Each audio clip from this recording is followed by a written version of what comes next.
Classic from the Bee Gees, circa 1975. All the best bumpers on Radio Free America. It's amazing. The Bee Gees, the Beatles. I don't recall any grants from the National Endowment for the Arts for Saturday Night Fever. Do you, Jonathan?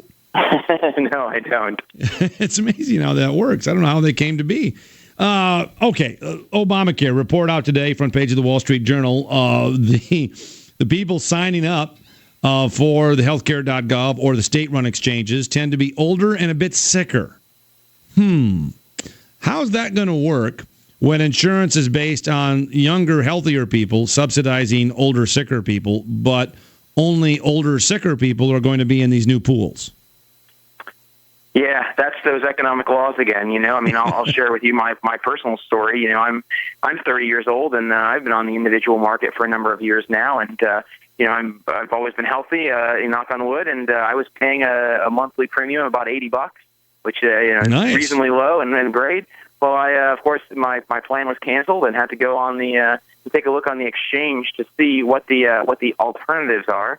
And the least expensive option for a 30-year-old healthy male in the state of Virginia is $157. And the kicker is that's a deductible 3 times as high as what I had before. And that's the key. Now my decision is ultimately that I'm probably going to have to end up going uninsured. And so, that's the kind of the story that is often missed with respect to the healthcare law, is that it really doesn't address the core problem, which is cost. And unfortunately, the people who end up, as paying the bulk of the cost are young people, and that's the reason why you're seeing young people not signing up. Yeah, your premiums doubled, and more than that when you consider the deductibles. Now, the argument has, look, Obamacare always was a massive redistribution from the young to the old, because people who are older, have pre-existing conditions, are actually getting, at least for the first year, and I think that's going to change, by the way, but getting a break on a number of things. So the coverage mandates and all the rest. So they've got to make up the revenue someplace. So they put a requirement that Jonathan has to buy the insurance, and he has to buy more expensive insurance, and he has to buy coverage that he doesn't want. This is an assault on the freedom to choose. But it's still not going to be sustainable, because the goodies that they mandate, one of the reasons, high deductibles are actually a good thing. In an actual market, as you well know, you would have a catastrophic policy where you would pay routine expenses, and you would cover if you got hit by a car or came down with heart disease or something, the catastrophic, and your premium would be very low, but your deductible would be very high. With the new service mandates, you're getting the worst of both worlds, because the insurance industry has to cover baby Huey, who's 26 on mom and dad's plan, drugs and pre-existing.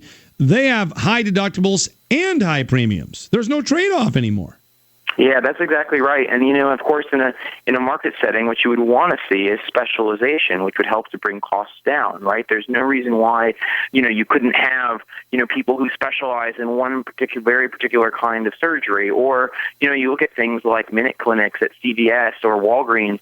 These kinds of things are great innovations, not in the sense that they're necessarily providing you with revolutionary care, but that they're bringing costs down, which makes healthcare far more accessible to the rest of society, and that's extremely valuable. Look at cosmetic surgery. Look at LASIK. Costs are going down there, but it's going up, much like higher education, by the way, when you've got a third party paying the tab. Anytime you subsidize something, whether you subsidize green cars or Wall Street for that matter, or higher ed or healthcare, the industry will capture the subsidy. They won't lower the price. They'll raise the price knowing you've got a subsidy. Yeah, one of the funny things about the law that I always thought was strange that you didn't hear people talk more about is, there was sort of this argument that, we're going to kind of take on the insurance companies, which have grown too big. And, look, I would acknowledge that the so-called free market in healthcare that, existed pre-Obamacare was kind of a fiction, right? We had all sorts of regulations. And so this was, the farthest thing from a free market that you could pretty much imagine. But, so the argument was that we needed the ACA to end up going and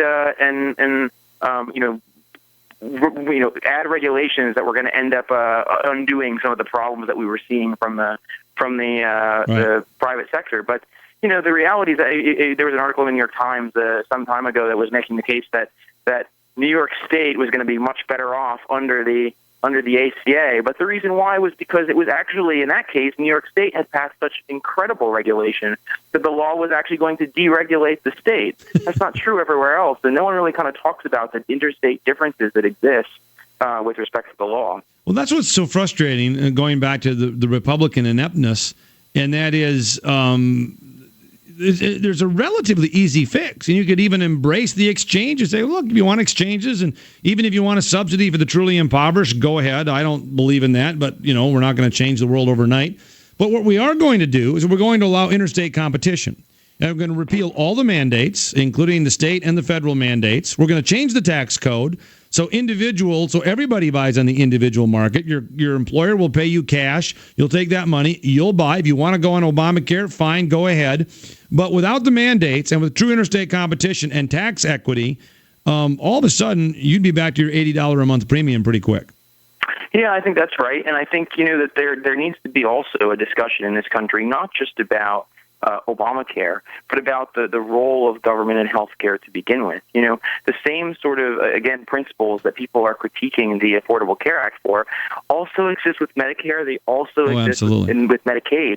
And, as we know, when we end up having, government sort of intervening in the private sector, oftentimes what we see are escalating costs, right? That's what we see in the market. Or you get escalating costs because when something is subsidized, people will tramp down the door to get it. But then in order to balance the budget, an exploding budget, which Obamacare is going to have, just like Medicaid and Medicare, they end up cutting provider payments. So now all of a sudden, the diagnostic codes that every insurance industry uses to pay your doctor are basically the ones that they get from government, Medicare and Medicaid.